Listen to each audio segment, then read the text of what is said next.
All right, here we go. Wednesday, July 31st. It's right around noon. Thanks for joining me. I'm Tom Novak with Novak Weather. Hey, by the way, this severe weather update now is brought to you by American Waterworks.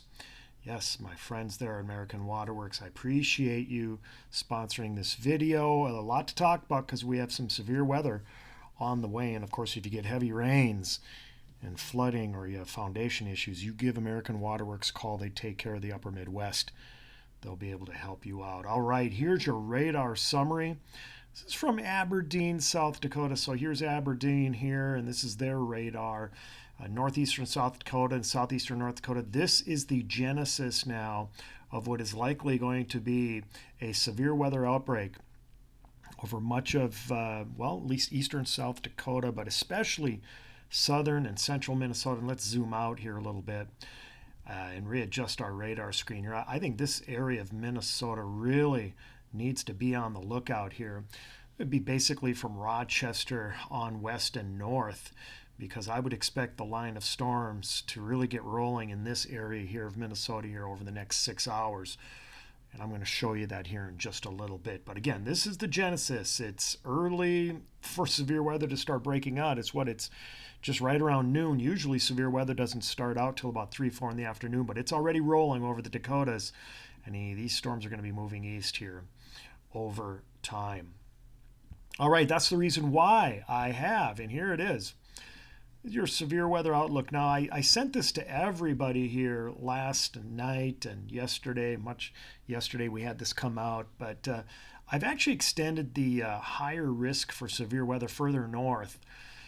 I did that late last night, and my thinking hasn't changed. In fact, I may bump this up even a little bit further north towards Brainerd. We'll see how that thunderstorm cluster evolves over the Dakotas, but we do have some drier air behind a pseudo cool front. It's really not a cool front because there's still some warm air back here in the Dakotas, but it's more like maybe a dry line that's going to be moving east. But we certainly do have a warm front here over southern Minnesota. It is juicy. The air mass here over southern Minnesota, Iowa, Nebraska is real juicy right now. That air is moving north into southern and central Minnesota. And then, of course, you've got these winds in the upper levels of the atmosphere coming out of the west, and we get this turning of winds. You can see that right here, the turning of winds over Iowa, southern portions of central Minnesota, and I think that's going to be the reason why this system is going to be able to keep its intensity over the next 6 to 12 hours. So be on the lookout for severe weather. Now, we're going to be mostly concentrating, by the way, on one computer model here as we go through this broadcast here. But first off, let's take a look at the satellite loops. This is the infrared satellite loop, and of course, we're measuring the temperatures of the cloud tops. And as you get into these yellow and orange colors here, these are cooling cloud tops, some cold cloud tops, usually indicative of some pretty potent storms, and they are increasing in intensity over northeastern South Dakota and southeastern North Dakota, and they're making a beeline right towards Minnesota. And I think these storms will start to turn a little east and southeast as we go through time this afternoon, and they will likely develop further south here also into this juicy environment, high energy environment over southern Minnesota and northern Iowa. And that does mean trouble, I think, for many of us. This is the visible satellite loop now, and you can see these storms popping, and they're quickly developing now in clusters over southeastern North Dakota and northeastern South Dakota. This is going to be a long duration event, I think, for many of us, and eventually this should develop into a squall line as it moves into Minnesota later this afternoon and evening, and would continue an east and southeasterly trajectory with these storms as we go through time. But a beautiful looking visible satellite imagery, and you can see all these bumpy clouds here. These are cumulus clouds, some stratocumulus clouds that are trying to extend higher into the atmosphere. And one thing to keep in mind, we always talk about a cap when it comes to severe weather events. Well, there's a real strong cap now over Nebraska and western Iowa, and usually these storms like to ride along the northern edge of that cap. So that will be my expectations here over time as this thunderstorm cluster evolves. Now, when we look at energy in the atmosphere, this is CAPE, And anytime you start seeing these reds and purple colors, that's bad news because that's a lot of energy in our atmosphere. And look at this.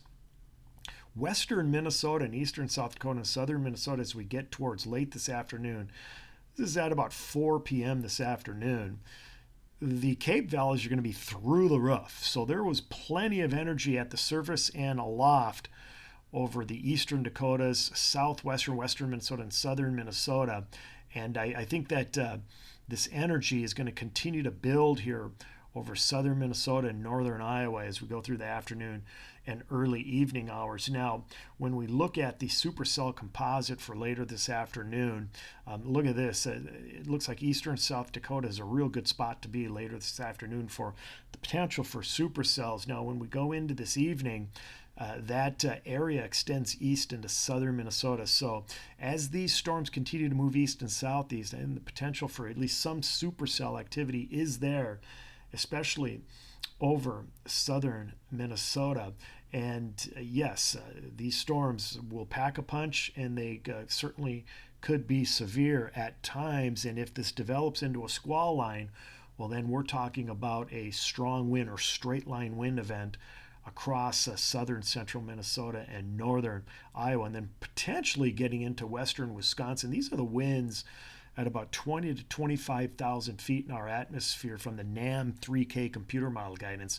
And again, I'm focusing on the NAM3 guidance because I think it's doing a real nice job with how this storm system should evolve over time. But look at these strong winds in the middle and upper portions of our atmosphere late this afternoon over eastern South Dakota, and usually near or just on the nose of these strong winds is where severe weather likes to develop.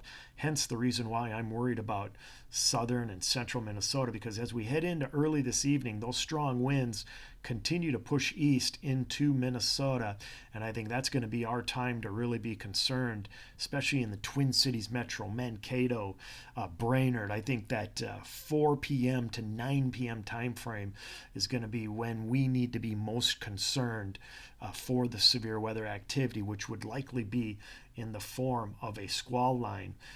And yes, plenty of energy as you saw with Cape Valleys, and we even have a low-level jet that's kicking in, heading up north from Nebraska and Iowa into southern and western Minnesota as we get into early this evening.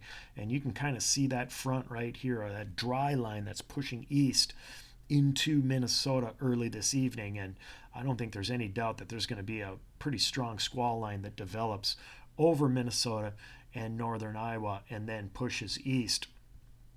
Now, when we look at future radar here from the NAM3 guidance, here it has those storms blowing up, and I'll just rewind this for you here.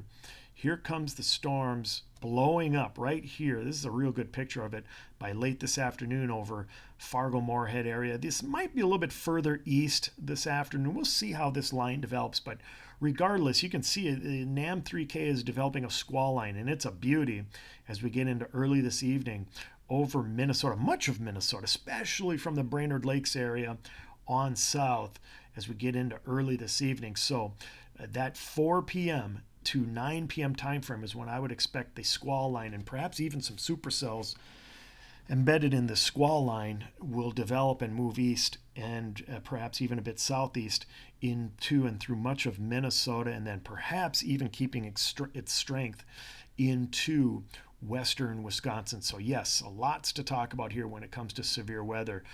Before I let everybody go, I'm going to show you this radar once again from Aberdeen, South Dakota. We'll put it into motion, and the squall line is already trying to take shape over eastern, southeastern North Dakota, northeastern South Dakota.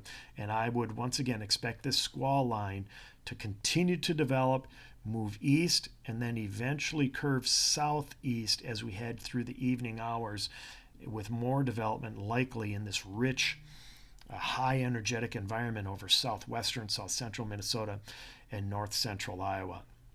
All right, there's your update. I will be going live most likely late this afternoon or early this evening via Facebook. So be prepared. This is a pretty serious situation.